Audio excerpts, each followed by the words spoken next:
Hi, everybody. My name's Kyle Patterson from Bryson Insurance, and today I am pleased to be joined with Darnley of Darn IT Group. He is the CEO there. Thanks, Darnley, for joining us today. Pleasure, Kyle.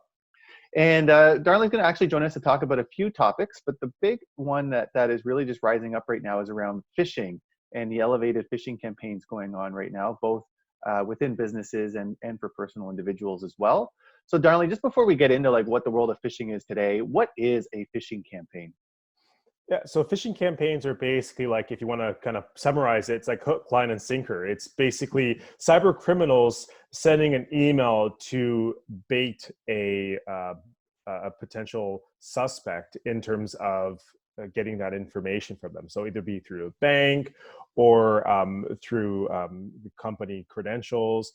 So there's different ways that cyber criminals will find ways to get someone to either download an attachment or to enter credentials in a fake website.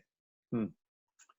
Perfect. And how would somebody actually spot one? Because we've seen them and they can look pretty compelling. So how does someone spot a phishing attack? Yeah, absolutely. The traditional way of people thinking that it would be spelt wrong, criminals are actually gotten very precise and very specific. One of the things I would say, sort of to blanket everything, is have a zero trust model. So if you receive an email from your company's CEO or president or the CFO or even the bank, for example, don't trust it.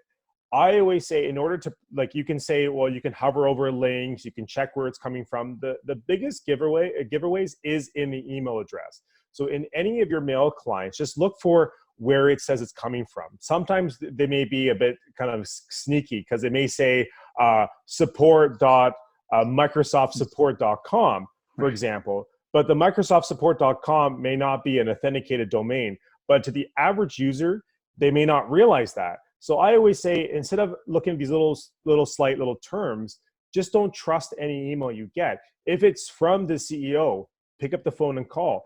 If it's from your bank, pick up the phone and call. But do not use the information presented in that email. Use the information on the actual sanctioned website. So if you go to your bank, make sure you're going to the appropriate bank and calling that number that's on the website. Oh, perfect. Yeah, that's beautiful. That's a great little tip to actually just go to that site instead of going through the email link. And Exactly. that's one thing that we've worked on, reminding our own team about internally. Mm-hmm. And that's one way. Like how can a company or individuals kind of prepare themselves even more for threats now, especially with everybody or more people working from remote locations? Yeah, it's a great question. And there's always a security awareness training that we always recommend for any size organizations to have. But most importantly, going back to what I said, is having some zero trust mindset. So enforcing your employees not necessarily to trust all the emails you receive from the company. I always say have a buddy system, especially when working from home, when your workforce is now dispersed. Have someone that you can pick up the phone and call. Either that be a manager, a supervisor, a colleague, someone who you can call and say, hey, Kyle, I received this email from the CEO. What do you think about it? Right? And get a second set of eyes and ears on that particular email, so that if you, for example, receive the email from the CEO, you can say, well, Darnley, that's a bit weird. Maybe we should pick up the phone and call so-and-so to verify that. Because that stops any sort of misunderstanding from happening, especially when these emails may be urgent, right? It may say, you must do this or else, or you have to do this. Sure. Criminals are trying to use that sort of psychological spin. So having someone that you can call to sort of team up with and figure out what's the reason for this email may help stop some of that urgency for you doing something that you will regret later on. Yeah, beautiful. And something that you said in there, but didn't touch on, was the idea of actually picking up the phone and calling somebody instead of responding to the email. Because if the email Precisely. address is actually penetrated, you could actually be now dialoguing with the fisher or hacker, 100%. and easily they're like, "Yep, this is legitimate. Please, Yeah, please click the link here and fill out the information." So exactly. actually picking up the phone, getting a face-to-face virtual meeting just to check quick, something like that is a great piece. And now, in these 100%. in these times like this, we are seeing just a drastic rise in phishing attacks. How come?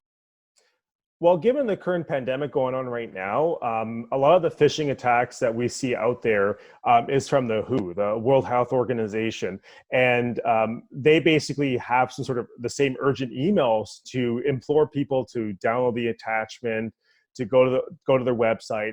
And what these attachments are really are either some form of malware. They could be either Trojans, they can be ransomware. They all have different types of variants in these different types of emails.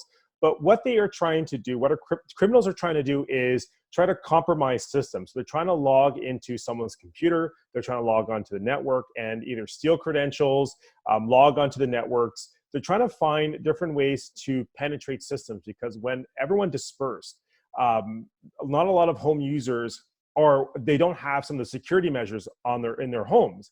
So criminals are understanding that. So they're hitting this hard because they know that they can get as many faults as possible, because not a lot of people have the security countermeasures in place, as it were, if you're at the office, for example. Yeah, so unfortunately what I'm hearing that is this is a really great time to be a hacker, Yeah. and a very vulnerable time for businesses and individuals trying to shift to this new landscape of working from home. Oh, yes. And we'll talk a bit about some of the things people can do at home and businesses can recommend their employees do at home in future videos. But thank you, Darnley, for joining us today. And is there anything else you want to say around phishing just to complete this conversation? Yeah, like I keep saying, zero trust model. Trust no one, because you have to understand that they are finding ways around giving you that notification and email so that they can spoof you. So having a zero trust mindset will really help you fight against these phishing attacks. Perfect. Thank you so much. Have yourself a great day. Thanks for joining Kyle. us. You too. Take care. Bye-bye. Bye-bye.